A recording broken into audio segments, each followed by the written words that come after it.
I find it hard sometimes and just feel like giving up. When you feel that it's hard, that feeling of it being hard is a signal.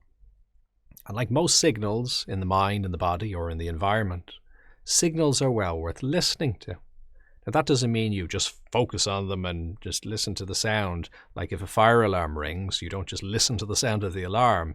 Listening means something a little bit deeper than that. It means asking yourself the question, why is this sound there to begin with? Not just what is the sound, but why is the sound there and what is the function of it? So what might be some of the answers to that question? If something's feeling hard, why might it feel hard? And why might your mind and body give you that signal? Well, one potential reason is because you're going in the wrong direction. Maybe what you're doing with your life or what you're engaging your attention in, maybe it isn't the right direction for you. It doesn't mean it's absolutely the wrong direction, but it just mightn't be a good fit for who you are as a person. And the thing about your mind is that it's one very serious system. You have your memories of the past, your expectations of the future, the belief systems that you carry with you in a day-to-day sense. And if you're acting in a way that's kind of incompatible with who you are and what you're about, the mind has been known to sometimes engage in what you could, in one sense, call a little bit of self-sabotage. But it's not so much sabotage in that it's more your mind putting on the brakes and saying, look, you're not moving in a direction here that's right for you.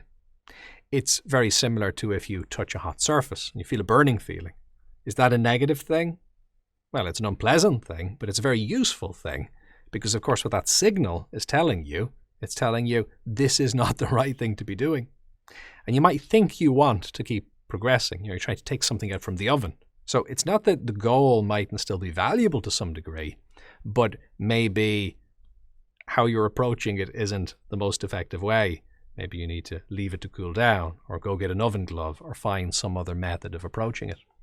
So sometimes it is literally just the wrong direction we're going in. We're trying to do something that isn't good for us, or at least not as good for us as another path might be. And sometimes it's more of a technique question. So like the oven example, maybe you are doing something which is rather reasonable to do, and it is absolutely the right direction you're going in. That makes it confusing. But maybe the method or the approach is what the problem is. So another way of clarifying that is, if we use the example of physical fitness and the example of lifting something heavy. So it may be that you're just lifting something which is too heavy for you, or you're lifting the wrong thing. Okay, fine. We need to change what we're lifting then.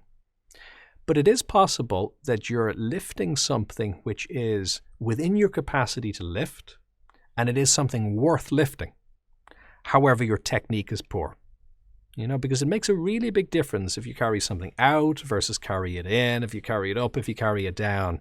It's going to really change the strain being put on various parts of your body and center of gravity, etc. So just as that happens physically and physiologically, something very similar happens psychologically, where there are better and worse ways to approach things. And this can be rather confusing, to be very fair, because, you might on the surface of it think, well, look, my goal absolutely makes sense and it's the right thing for me. So based on the strength of that being a good match for you, you might feel inclined to then just kind of invest your energy and your attention in just carrying on at all costs in that direction. But it may be that there is a change of method that's needed there. So that's an important thing to be able to do. On the first level, step back and say, well, am I actually going in the right direction here?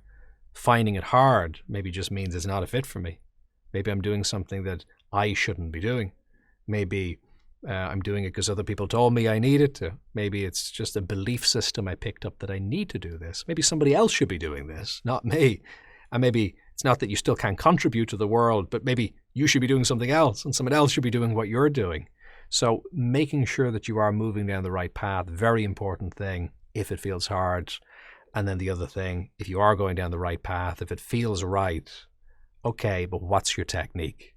Are you using good technique, or maybe you're going about it in a way which is inefficient. It's harder on your system than it needs to be. Maybe you're working hard rather than working smart. There are a number of distinctions that can be made. So just the act of stopping and saying, okay, here's how I have done it. How else could I do it? Assuming that the goal is correct, what other processes or paths are actually available?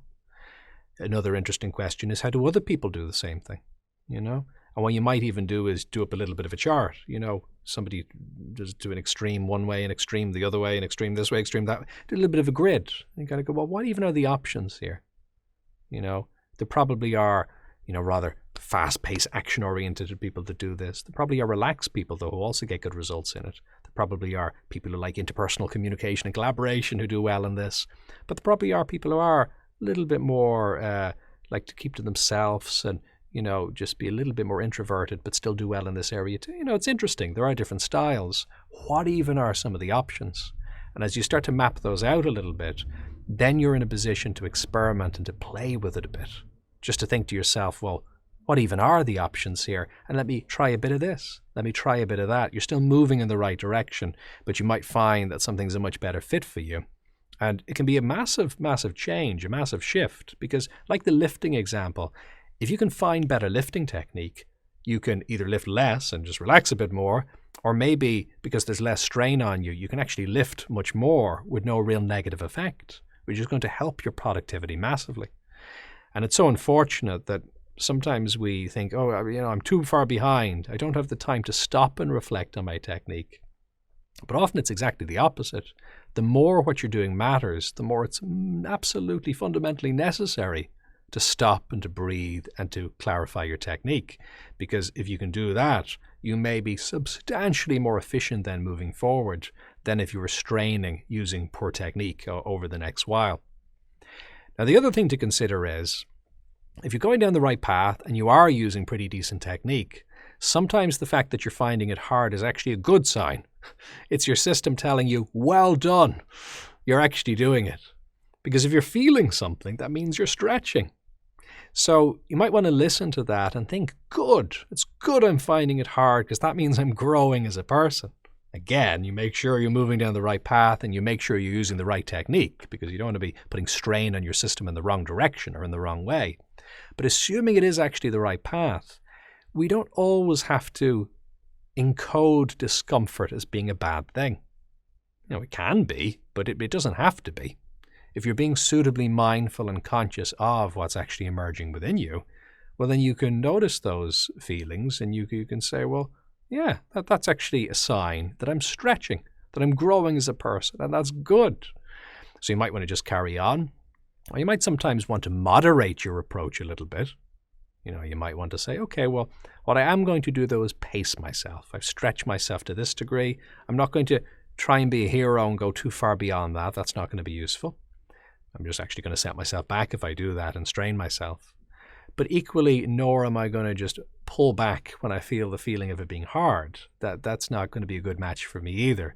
I'm going to be responsible. I'm going to think about what's good for me today, and a week from now, and a month from now, and I'm going to take that into account as I consider in what way I want to engage today. So if you're having that relationship with those feelings of it being hard, if you're treating it as a signal of some description, well, then you're going to be building a good relationship within your system. And it's going to get easier as well, because rather than this being this kind of distant relationship and you're suddenly meeting the feelings and trying to negotiate with them, then you'll probably be more, as you continue achieving goals or training or doing whatever you're doing, you're going to more in a day-to-day sense have a much better relationship with your system.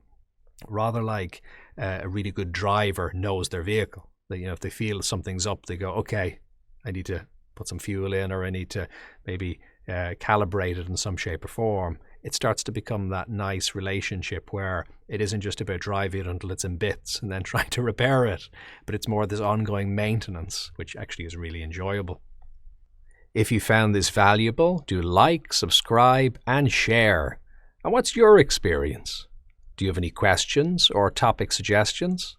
You can contribute in the comments, on social media using #bodymindself, or on jfl.com.